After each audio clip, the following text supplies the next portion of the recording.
आज मी करणार आहे बीन्सची भाजी।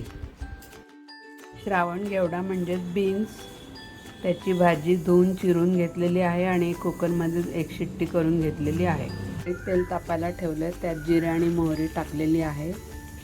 तडतडली की हिंग टाकून त्यात कढीपत्ता आणि मिरची टाकायची। फोडणीमध्ये थोडीशी हळद टाकलेली आहे आणि त्यात बीन्स चिरलेले टाकून जरा परतून घ्यायचं आहे।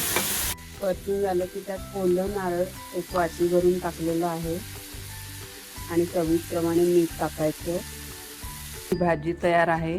आवडली तर लाईक करा, शेअर करा आणि सबस्क्राईब करा आईची देणगी चॅनल।